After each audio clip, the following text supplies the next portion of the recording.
오늘 성경 말씀 요한계시록 10장 1절에서 11절의 말씀을 저와 여러분이 한 절씩 교독하고 마지막 11절 같이 읽도록 하겠습니다. 말씀을 봉독합니다. 내가 또 보니 힘센 다른 천사가 구름을 입고 하늘에서 내려오는데 그 머리 위에 무지개가 있고 그 얼굴은 해 같고 그 발은 불기둥 같으며 그 손에는 펴놓은 작은 두루마리를 들고 그 오른발은 바다를 밟고 왼발은 땅을 밟고 사자가 부르짖는 것 같이 큰 소리로 외치니 그가 외칠 때 일곱 우레가 그 소리를 내어 말하더라. 일곱 우레가 말을 할 때에 내가 기록하려고 하다가 곧 들으니 하늘에서 소리가 나서 말하기를 일곱 우레가 말한 것을 인봉하고 기록하지 말라 하더라. 내가 본 바다와 땅을 밟고 서 있는 천사가 하늘을 향하여 오른손을 들고 세세토록 살아계시니 곧 하늘과 그 가운데에 있는 물건이며 땅과 그 가운데에 있는 물건이며 바다와 그 가운데에 있는 물건을 창조하신 이를 가리켜 맹세하리되 지체하지 아니하리니 일곱째 천사가 소리내는 날 그의 나팔을 불려고 할 때에 하나님이 그의 종 선지자들에게 전하신 복음과 같이 하나님의 그 비밀이 이루어지리라 하더라. 하늘에서 나서 내게 들리던 음성이 또 내게 말하기를 내가 가서 바다와 땅을 밟고 서 있는 천사의 손에 펴 놓인 두루마리 가지를 가지라 하기로 내가 천사에게 나아가 작은 두루마리를 달라 한즉 천사가 이르되 갖다 먹어버리라. 내 배에는 쓰나 내 입에는 꿀같이 달리라 하거늘. 내가 천사의 손에서 작은 두루마리를 갖다 먹어버리니 내 입에는 꿀같이 다나 먹은 후에 내 배에서는 쓰게 되더라. 같이 읽습니다. 그가 내게 말하기를 네가 많은 백성과 나라와 방언과 임금에게 다시 예언하여야 하리라 하더라. 아멘. 오늘 말씀의 제목 비밀이 이루어지리라 라는 제목으로 오늘 본문의 말씀을 가지고 함께 은혜를 나누려고 합니다. 오늘 재미있는 단어 하나가 있습니다. 요한계시록 10장 1절에 보면 천사는 천사인데 어떤 천사가 등장합니까? 힘센. 요한은 어떤 기준을 가지고 이 천사가 힘이 세다라는 표현을 썼을까요? 제가 이 부분을 하나 여러분들에게 말씀드리는 이유는 성경을 보실 때 이런 부분들에 대해서 좀 주목하고 그냥 막 문자로 읽어 넘어가지 마시고 한 번씩 생각을 해보시라는 차원에서 이 말씀을 드리는 거예요. 우리나라 유명한 영화배우 마동석처럼 근육이 우락부락하게 되어 있는 천사가 나타났기 때문에 요한이 볼 때 힘센 천사라고 얘기를 했을까요? 이 힘이 세다라는 건 단순히 물리적인 힘을 얘기하는 것이 아니라 이 천사가 지금까지 등장했던 이런 천사들보다는 뭐가 강한 거예요? 딱 보일 때 우리 포스라는 표현 쓰잖아요. 포스가 다르다. 그게 뭐냐면 물리적인 어떤 힘이라기보다는 풍겨지는 어떤 아우라 같은 거, 파워 같은 거, 좀 차원이 다른 사람이나 차원이 다른 어떤 품격을 가진 존재라는 것을 지금 요한은 뭐라고 표현했냐면 이제 힘센이라는 표현으로 한 거예요. 이유인즉 이 천사가 발을 한쪽을 어디를 딛고 있어요? 바다를 딛고 있고 또 한쪽 발은 땅을 딛고 있어요. 그러니까 바다와 땅을 딛고 있다는 얘기는 해변가에 서 있었다는 얘기가 아니라 단순히 해변가에 서 있었다는 얘기가 아니라 양쪽에 하나님이 창조하신 모든 곳에 이 천사의 포스가 지금 아주 굳건하게 기둥같이 버티어 섰고 또 손은 어디를 가리킵니까? 하늘을 가리키고 있는 것이죠. 그러니까 그 자세만으로도 이미 이 지금 등장한 이 힘센 천사가 전할 메시지는 굉장히 파워풀하고 강력한 메시지를 전하기 위해서 6번째 나팔과 7번째 나팔이 불리기 그 사이에 등장을 해가지고 이 메시지를 전하고 있는 거예요. 그런데 오늘 재미있는 것이 3절에 보면 사자가 부르짖는 것 같이 큰 소리로 외치니까 그가 외칠 때 7 우레가 큰 소리를 내어서 말을 했어요. 말을 했는데 그 말한 걸 들었던 사도 요한이 기록을 하려고 하는데 요거를 기록하지 말래요. 기록하지 말고 4절 하반전에 보면 우레가 말한 것을 임봉하고 기록하지 말라 하더라 이렇게 되어 있어요. 그러니까 지금 힘센 천사가 전한 메시지와 7 우레가 이야기한 메시지의 정확한 내용이 무엇인지는 내용상으로 보면 누구만 알아요? 사도 요한만 알고 이 요한계시록을 보고 있는 저와 여러분은 이게 무슨 내용일까 의문을 갖는 그런 부분이 돼요. 그런데 재미있는 것은요, 오늘 말씀의 제목이 뭡니까?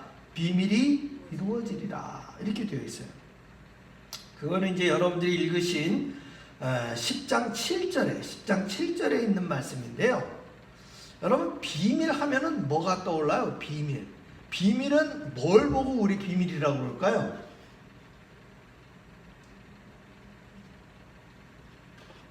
우리가 비밀이라는 단어의 의미는 알아요. 비밀이라는 단어의 의미는 아는데 이 세상에 진정한 비밀은 있을까요? 없을까요? 왜냐하면 비밀이라는 거는 아무도 모르는 게 비밀이에요. 그러니까 아무도 모르는 비밀이 있다라는 것 자체를 우리가 알 수 있어요, 없어요? 사실은 알 수가 없다는 얘기예요. 그런데 우리 사람들끼리 그런 얘기 하잖아요. 이거 너만 알고 있어. 이거 비밀인데 너만 알고 있어 하고 얘기하잖아요. 그러면 말하는 순간 그건 비밀이에요, 아니에요? 그건 비밀이 아닌 거예요. 그래서 논리적으로 비밀이라는 것의 존재는, 비밀이라는 것의 내용은 사실상 논리적으로 존재할 수가 없는 거예요. 맞습니까? 네. 그런데 오늘 말씀의 제목은 비밀이 어떻게 된다고 그랬어요? 이루어진다라는 거예요. 그러면 바꾸어 얘기하면 뭐냐면 비밀의 내용은 몰라요. 비밀의 내용은 모르지만 이루어지고 나타나는 그것을 보고 이게 갑자기 나타나는 게 아니라 하나님께서 준비해 놓으신 비밀이 어떻게 된다? 우리 눈에 보여서 우리가 알게 되는구나. 비밀의 내용은 모르지만 비밀을 어떻게 되는 거예요? 알게 되어지는 거예요. 그런데 이 7절에 보면 이렇게 이야기하고 있어요. 7째 천사가 소리내는 날 그의 나팔을 불려고 할 때에 하나님이 그의 종 선지자들에게 전하신 복음과 같이 하나님의 그 비밀이 이루어지리라 하더라. 그러면 오늘 7절의 내용을 보게 되면 비밀의 내용이 조금 더 윤곽을 드러냅니다. 비밀이라는 단어와 평행구를 이루고 있는 단어는 7절에서 어떤 단어예요? 이게 복음이에요. 복음과 같이 하나님의 그 비밀. 무슨 말인지 아시겠어요? 비밀은 아까도 얘기했듯이 누구도 알 수 없는 게 비밀인데 그 비밀이 평행구를 이루고 있는 게 9절에 봤더니 어떤 단어가 있어요? 복음이라는 단어가 있어요. 그러면 비밀의 내용은 뭐와 동일하다는 얘기예요? 복음이에요. 자, 그렇다면 복음은 무엇입니까? 우리가 알고 있는 복음, 이게 갑자기 등장한 뉴 복음이 아니라 오늘 하나님이 그의 종 선지자들에게 전하신 복음과 같이라고 되어 있어요. 하나님의 그의 종 선지자들에게 전하신 복음. 7절에 등장한 요 내용만 가지고 제한적인 의미에서 보게 되면 우리가 가지고 있는 신구약 성경 가운데 구약 성경에 뭘 의미합니까? 선지서를 얘기하죠. 선지자들이 전한 예언들이니까 선지서. 사실 지금 사도 요한이 요한계시록을 쓰고 있었던 이 당시에는 저와 여러분이 가지고 있는 성경책 중에 신약 성경은 없어요. 아직 이 시대에는 신약 성경이 있었던 시대가 아니에요. 따라서 지금 사도 요한이 기록하고 있는 요한계시록조차도 완성이 되어 있지 않은 시대이고요. 지금 복음이라고 했었을 때 우리는 좁은 의미의 복음서는 뭐가 있어요? 마태, 마가, 누가, 요한복음이 있죠. 그러나 그 사복음서마저도 각자가 가지고 있는 그 퀘라라고 하는 예수님의 어록을 모아놓은 각자의 기록들은 있지만 이게 공식적으로는 AD 325년에 이 종교회의에서 신구약 정경이 이루어진단 말이에요. 그러니까 물리적인 시간으로 볼 때에는 지금 사도 요한이 계시를 받고 있었던 이 시대 가운데에서는 복음이라고 했을 때, 그 종 선지자들에게 전하신 복음이라고 했을 때 이 복음은 구약 성경에 나와 있는 선지자들의 예언에 해당된다는 얘기죠. 이해가 되시죠? 그리고 나서 두 번째, 우리가 좀 더 광의의 의미에서 21세기의 신구약 성경을 다 가지고 있는 저와 여러분이 오늘의 이 본문을 본다면 복음은 어디까지 넓혀지는 거예요? 우리가 가지고 있는 복음서, 그리고 그 복음서를 이해하는 부분까지 다 넓혀지는 거예요. 아시는 바와 같이 예수님의 탄생과 예수님의 나심과 예수님이 이 땅에 오심에 대해서는 구약에 있는 선지자들이 다 예언들을 했어요.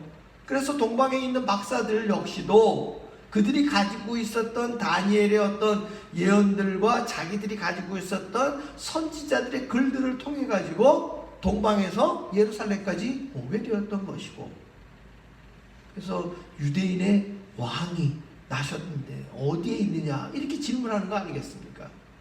그리고 수많은 유대인들이 메시아를 기대했던 것은 무엇 때문에 기대한 거예요?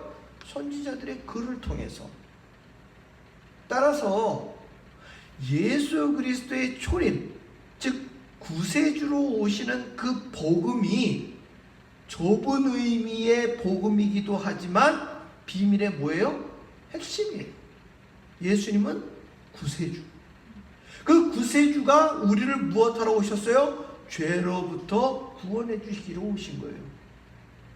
오늘 본문으로 다시 돌아가 볼까요? 그러면 힘센 천사가 지금 우레소리를 내어 말하는 내용 가운데 뭐가 들어있는 거예요?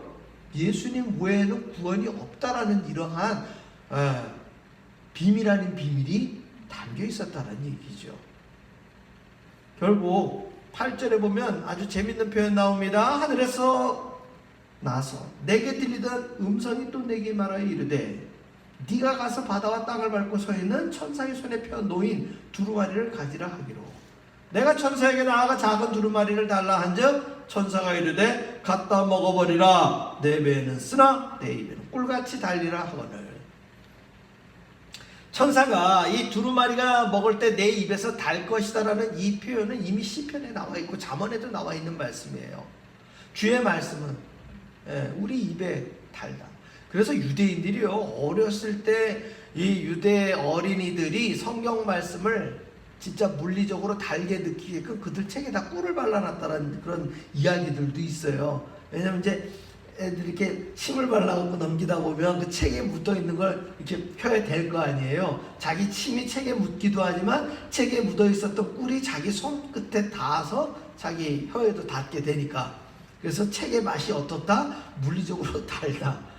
저도 그냥 들은 얘기라 어느 집에 가서 확인은 못했지만, 이유는 무엇입니까? 그만큼 성경 읽는 부분들을 갖다 가까이 하게 하기 위해서 물리적으로 그런 방법까지도 썼다는 것이죠.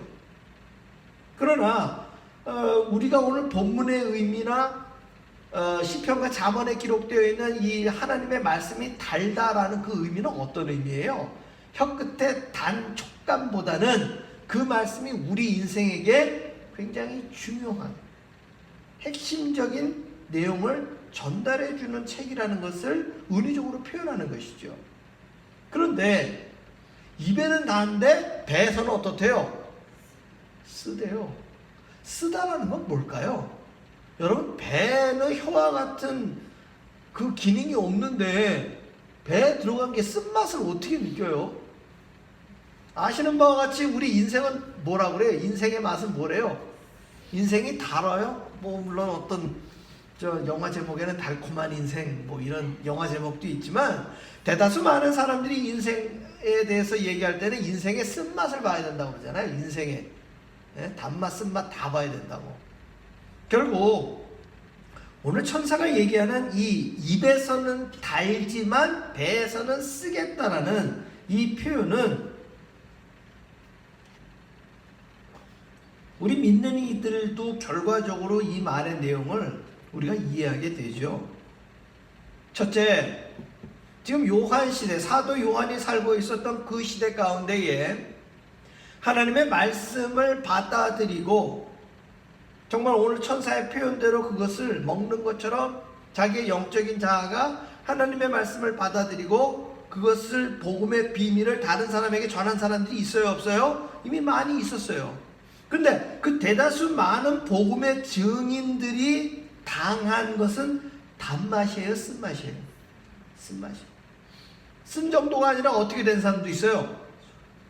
죽음의 고통까지, 죽음의 고난까지 이런 사람들이 많았다는 것이죠.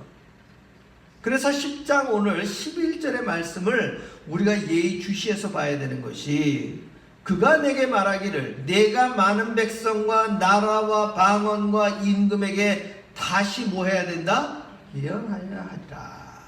여기서 예언이라는 것은 알 수 없는 미래에 대한 이야기가 아니라 이미 지금 1차적으로는 사도 요한이 환상을 통한 계시의 이 내용들을 전하라는 것, 2차적으로는 아까 천사가 주님을 통해서 말씀 주신 것처럼 옛적 선지자들에게 이미 전하신 복음의 내용들, 그리고 앞으로 사도 요한이 기록할 사도 요한의 요한복음을 비롯한 다른 사도들의 복음과 자신이 기록한 요한계시록의 내용들, 광의적으로는 신구약 66권에 해당되는 모든 하나님의 말씀들, 이런 것들이 오늘날 우리 믿는 이들이 날마다 그 성경 말씀을 읽고 양약처럼 삼켰을 때는 오늘 그 말씀에 내가 은혜를 받고 정말 달디 단 하나님의 말씀으로 받아들이지만 그 말씀을 전하며 살 때 돌아오는 것은 뭐가 있을 거예요? 고난과 고통이 있을 것이고 죽음까지도 불사해야 되는 현실을 맞닥뜨리게 된다는 것을 오늘 이 요한계시록 10장에서는 굉장히 포괄적으로 지금 그 메시지를 주고 있는 거예요. 따라서 재앙으로 일컬어지는 7인과 7 나팔, 그리고 나중에 또 등장하는 7 대접에 등장하는 것은 모두 인을 맞지 않은, 하나님의 인을 맞지 않은 사람들이 당할 재앙이지만, 오늘 삼경처럼 7째 나팔과 6째 나팔 사이에 이 힘센 천사가 나타나서 전하는 내용은 이 모든 되어질 일들을 전할 때에 모든 믿는 이들이 받아야 될 것은 재앙과 같은 고난은 아니지만, 지금 계시에 나타나는 무시무시한 그 재앙을 너희들이 받는 것은 아니지만, 그 복음을 전하고 말씀을 전할 때에는 분명히 뭐가 있을 것이다?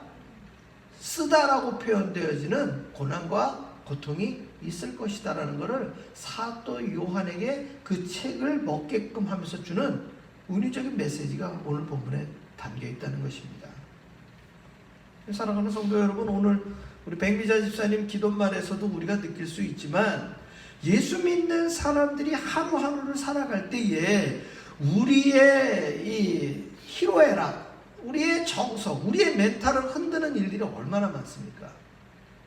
그리고 심지어 좋을 때는 같이 예수 믿는 사람들이 서로 도닥여주고 또 서로 힘도 되어주지만, 때로는 믿지 않는 사람들이 믿는 이들과 더불어 사업장이 됐던 사회에서 생활할 때 이거를 약점 삼아가지고 얼마나 우리를 힘들게 할 때가 있습니까? 너 예수 믿는 사람들이 그렇게 하면 되냐?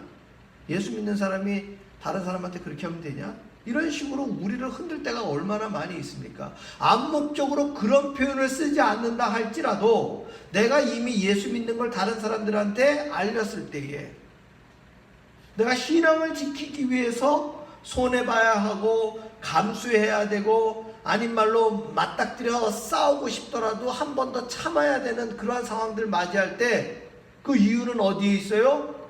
내 안에 하나님의 말씀이 있기 때문에, 내 안에 복음이 있기 때문에, 그거를 상처내지 않고 그리스도의 이름의 영광에 누를 끼치지 않기 위해서 우리는 암암리에 소모되는 에너지들이 있다는 얘기예요. 물론 이러한 우리의 힘듦이 사도 요한이 살고 있었던 시대의 순교자들의 삶에 비교될 수는 없겠지만, 경중을 가릴 수 없다 할지라도 저와 여러분의 삶 속에 예수 믿는다라는 이유 하나만으로 분명히 물리적으로, 정서적으로, 우리의 감정적으로, 우리의 신앙적으로 어려움들은 여러 곳곳에서 만나게 됩니다. 그러나 기억하십시오. 하나님이 그걸 다 아셔요, 모르셔요? 다 아신다는 거 아니겠습니까? 그리고 그 보응, 그 보복은 누구의 권한에 있는 거예요? 우리 하나님의 권한에 있는 거예요. 저와 여러분은 그것이 비록 쓰고 힘들다 할지라도 오늘 본문의 말씀대로 한다면 많은 백성, 그리고 많은 나라, 그리고 다른 언어 있는 사람, 그리고 권세 있는 사람에게까지 뭐 해야 됩니까? 전해야 하는 그런 사명이 우리에게 있습니다. 이 얘기는 비단 오늘 10장 11절에만 기록된 것이 아니라 마태복음 28장 20절에도 보면 땅 끝까지 이르러 모든 백성들에게 세례를 주고 말씀을 가르쳐 지키게 하라 했고요. 사도행전 1장에도 보면 감람산에서 하늘로 승천하시는 주님께서 예루살렘과 온 유대와 사마리아와 땅 끝까지 이르러 내 복음의 증인이 되라고 메시지를 주셨어요. 결국 비밀이 이루어진다는 것은 1차적으로 하나님께서 예비해 놓으신 미래에 재앙을 비롯한 새하늘과 새 땅이 이루어지는 그 비밀도 이루어지지만, 우리들이 복음을 전하는 저와 여러분의 날마다의 삶 속에 하나님의 말씀이 하늘에서 이루어진 것과 같이 이 땅에서도 이루어지는 날마다의 비밀이 이루어지는 삶이 저와 여러분이 복음을 전하는 우리들의 삶의 시간들 속에서도 이루어져 간다는 것입니다. 내가 하나님의 비밀을 이루는 사람이 된다는 것, 이게 얼마나 놀라운 일입니까? 그리고 그 전할 수 있는 능력이 있다라는 것은 내가 뭐 받았다는 사람이에요? 구원받은 사람이요, 영생이 약속된 사람이요, 하나님으로부터 인을 받은 사람이요, 우리는 이 재앙의 고통에서는 해당되지 않는 사람이라는 것을 우리가 알게 될 때 요한계시록 전체는 희망의 메시지로 다가올 줄로 믿습니다. 여러분, 날마다 성경을 가까이 하십시오. 이 말씀 속에는 우리를 힘들게 하고자 하는 율법이 담긴 것이 아니라 저와 여러분의 삶에 막연한 내일을 바라보는 오늘이지만 우리에게 영생과 하나님께서 약속하신 새하늘과 새 땅, 이 놀라운 사건들의 메시지가 희망으로 다가오는 기쁨의 책이요, 달디단 하나님의 약속의 말씀이 담겨져 있는 책임을 믿고 날마다 말씀을 가까이 하는 이 가을의 계절이 되기를 주의 이름으로 축원합니다. 기도하겠습니다. 하나님, 오늘도 하나님의 비밀을 말씀을 통해 깨닫게 하여 주시옵소서. 우리의 가까이 하는 이 성경 말씀으로 인하여 세상 그 어떤 양약보다 우리의 인생 가운데 힘을 주시게 하여 주옵시고, 비록 오늘 우리가 맞닿는 이 현실 속에서 7번 넘어지더라도 하나님의 말씀을 통해 8번 일어설 수 있는 힘을 더하여 주시옵소서. 비록 세상 사람들은 날 몰라준다 할지라도 이 말씀 가운데의 비밀을 우리의 삶 속에서 전할 때 내가 바로 주님의 비밀을 전하는 자요, 내가 그 비밀의 복음의 구원이 완성된 자요, 계시록에 등장한 이 놀라운 재앙에서부터 벗어난 자요, 새하늘과 새 땅으로 들어가는 하나님의 자녀된 자임을 우리가 날마다 희망의 메시지로 깨달아 알게 하여 주시옵소서. 비밀을 이루는 우리들의 날마다의 삶에 주님 격려와 칭찬과 능력을 더하여 주시옵소서. 예수님 이름으로 기도합니다. 아멘. 하늘에 계신 우리의 아버지여, 이름이 거룩히 여김을 받으시오며 나라의 마옵시며 뜻이 하늘에서 이루어진 것 같이 땅에서도 이루어지이다. 오늘날 우리에게 일용할 양식을 주옵시고 우리가 우리에게 죄인자를 사해 준 것 같이 우리 죄를 사해 주옵시고 우리를 시험에 들게 하지 마옵시고 다만 악에서 구하여 주옵소서. 대개 나라와 권세와 영광이 아버지께 영원히 있사옵나이다. 아멘.